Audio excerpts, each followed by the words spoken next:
Okay, today we're replacing a toilet fill valve and a flapper valve. You can buy these fill valves or flapper valves for right around $10 as a kit or separate items like this at your local home center or online. It's an easy DIY project. If you have a running toilet, a hissing toilet, or a slow filling toilet, this will probably solve your problem. So first, we want to start by shutting off the water at the shutoff valve down here. Righty-tighty shuts off the water.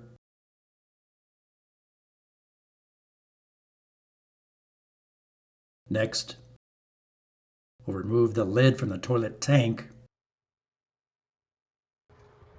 And we're going to flush the toilet and hold the flush handle down until all the water, or most of the water, is out of the tank. Next, we'll put a bucket or a towel underneath. And we're going to unscrew that white nut on the supply line. The bucket is there to catch any water that drips out, because there'll still be a tiny bit of water in the bottom of the toilet tank. Next, we're going to loosen this white nut that attaches the fill valve to the toilet tank. You can see what the bucket was for. Catch that last little bit of water. And ideally, these plastic nuts should be hand tight, not tightened with channel locks. You can crack the plastic. Same thing when you reinstall it. Ideally, you want to just do them hand tight. All right. Next, I'm going to go up here and we're going to unclip this fill tube from the fill tube there and pull it straight out. There's the old one. So let's compare the new one to the old one. So everything's the right size. Now we need to adjust the length or the height of this fill valve. So you grab the body and twist it like so. And you can see how it starts to unscrew and makes it a little bit taller. So we can match it to the old one, the height of the old one.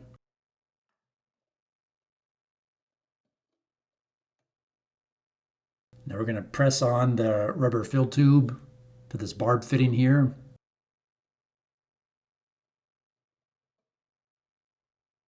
And then we'll attach the new black plastic fill fitting right here to the other end of the rubber tube. And make sure you have that rubber seal in place like so. Next, we're going to adjust the height of the float. I'm just unscrewing it by hand like so to closely match the old one so we get the water level correct. This is how you adjust the water level once it's inside the tank.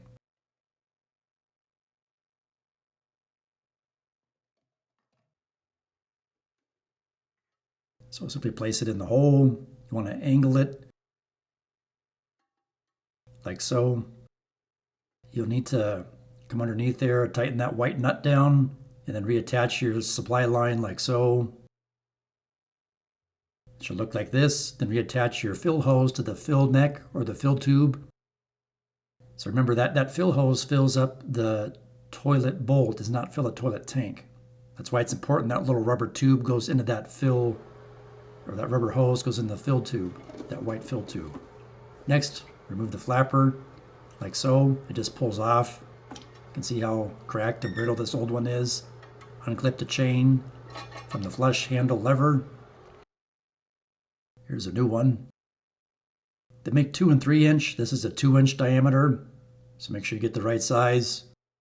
So we place it back on the ears on the side of that fill tube. Just push on like so, and then clip the chain on to the flush handle lever. There's a couple different holes to choose from. You also need to adjust the chain so it's not too tight, but not too loose where the chain can get caught underneath the flapper and cause the toilet to run.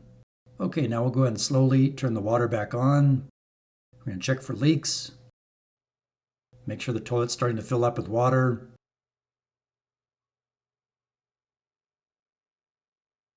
Which it is.